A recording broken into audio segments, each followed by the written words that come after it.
Welcome to the lesson, Cooperation and Conflict. Let's start our discussions by tackling three crucial pairs of concepts in political economy: cooperation and conflict, scarcity and surplus, and wealth and inequality. To do that, let's take a step back, a big step back. Let's think about ourselves as a species like all others, trying to eke out a living on the surface of a planet that is totally indifferent to our fate. In fact, it's a planet that's full of things that, given the chance, will eat us. Like all species, we face the challenge of trying to stay alive, reproduce, and help ensure that our children can do the same. We face this challenge by acting on and drawing from our physical environment. We breathe oxygen that is continuously replenished by plant species. We rely on the sun and the Earth's atmosphere to keep temperatures around us within a fairly narrow range, by the universe standards at least. We take and consume animals and vegetable species, as well as mineral and other resources. And we rely on our ability to continue to be able to do these things, despite the significant effects that our actions have on our environments. But there are a lot of things that make us different from other species. Like most primates, we are a social species. We survive not as individuals within an environment, but as organized groups within an environment. We cooperate to act on our environments in order to survive. And like all social primates, we're also in conflict with each other about the details of that cooperation and of our individual roles in it. That conflict can be violent, as in strikes, wars, and revolutions. It can also be institutionalized or even ritualized, as in bargaining over prices in markets. We are inherently social individuals engaged in ever-changing patterns of cooperation and conflict.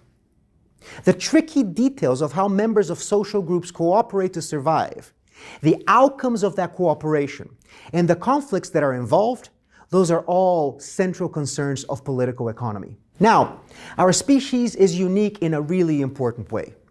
We can learn about our environments and come up with new ways of interacting and manipulating them to secure what we need in order to survive.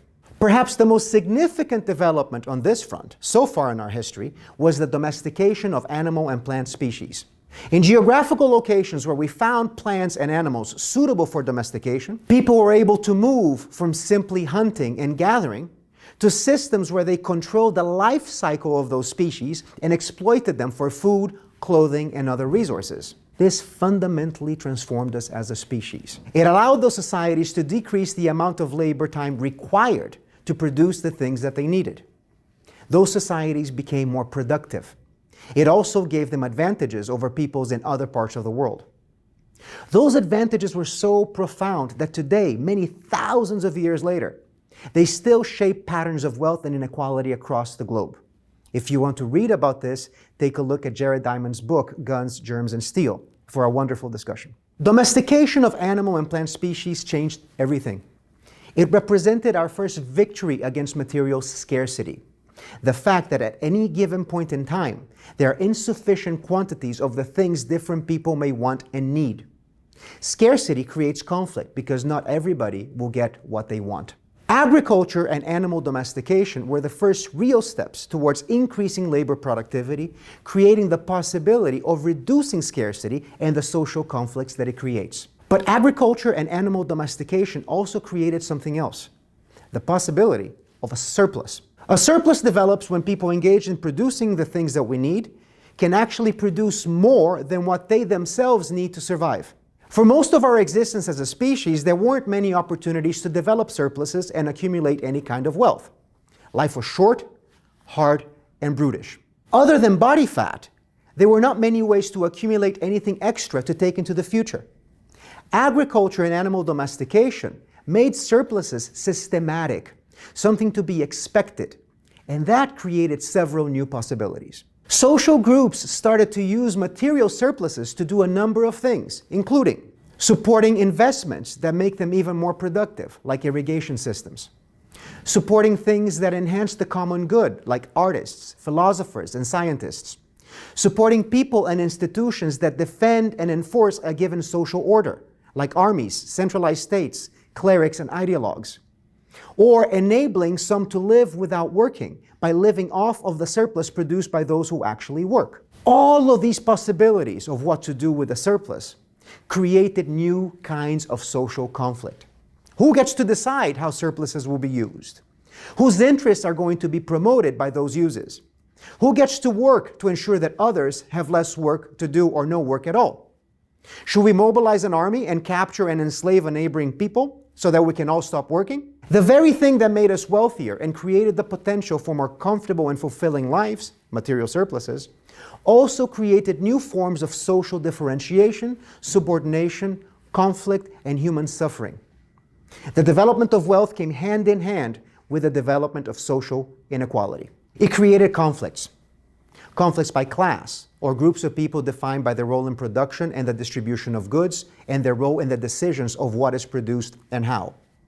Conflict by gender, involving all of the ways in which the biological realities of sex come to influence social and economic outcomes. It also gave us conflicts by caste, race, and many other social categories. As we'll discuss in Module 2, these conflicts are still central to the functioning of contemporary economies. All of this points to something that Adam Smith, other thinkers in the 18th century tradition of Scottish Enlightenment, as well as 19th century socialists like Karl Marx and Friedrich Engels, pointed to. As the ways social groups act on nature to extract and produce the things they need evolve, those social groups fundamentally change themselves. They change their institutions, they change their forms of government, they change their traditions, they change their habits, and they change their forms of social conflict.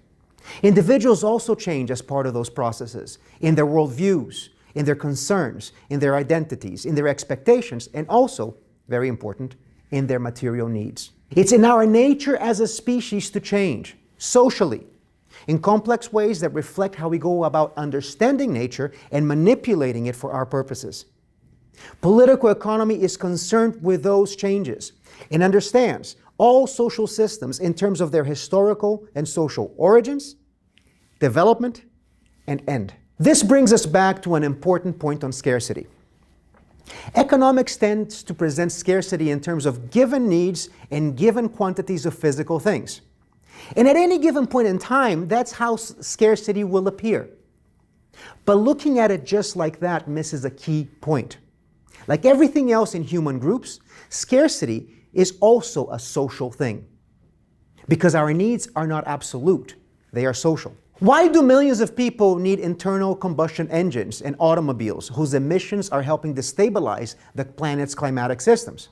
Well, in no small part because many governments committed themselves to patterns of residential development based on single-family homes in suburban areas with no reliable public transportation options. In the United States, this helped create politically conservative, mostly white suburbs. It also helped create a generalized dependence on privately owned cars that helped enrich both the automobile industry and the fossil fuel industry. Capitalism creates many needs because if you can create a need and then you can meet it, you may well become very profitable. Second, scarcity is social because our capacity to meet our needs is also social.